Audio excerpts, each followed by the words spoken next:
প্রথমে রোস্ট বানাবো। রোস্টের জন্যে বাদাম ছুলে নিতেছি, তারপর এখন বাদামগুলো ধুয়ে নিতেছি, তারপর পাটের ভিতরে বাইটা নিলাম।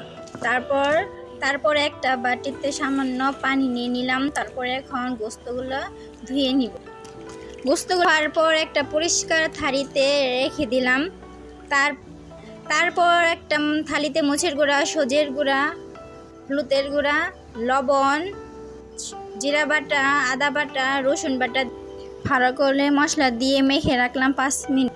তারপর বাদাম ভিতরে সজের গুঁড়া, লবণ, জিরা বাটা, আদা বাটা, রসুন বাটা দিয়ে তারপর পানি দিয়ে দিলাম। পরে এখন পেঁয়াজগুলো কেটে ভালো পাত্রেতে রেখে দিলাম। তারপর পরিমাণ মতো তেল নিলাম।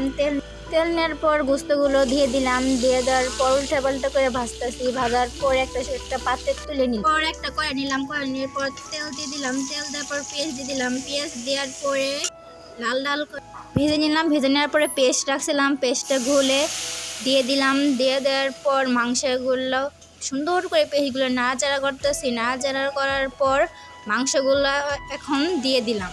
দিয়ে দেওয়ার পর আরেকটু নাড়াচাড়া করলাম। নাড়াচাড়া করার পরে পানি দিয়ে দিলাম। সামান্য পরিমাণে মতো পানি দিয়ে দিলাম। পানি দেওয়ার পর ঢাকনা দিয়ে ঢেকে দিলাম। 5 মিনিটের পর ঢেকে দেওয়ার পর সামান্য পরিমাণে দুধ দিয়ে দিলাম। দুধ দেওয়ার পর ঢাকনা দিয়ে ঢেকে দিলাম 5 মিনিটের জন্য। 5 মিনিট পর ঢাকনা খুললাম। ঢাকনা খোলার পর দিয়ে দিলাম ম্যাগি মশলা দেওয়ার পর নাড়াচাড়া করলাম। নাড়াচাড়া করার পর ঢাকনা দিয়ে দিলাম। ঢেকে হয়ে গেল আপনাদের পছন্দের রোস্ট। ভালো লাগলে লাইক করে দিন।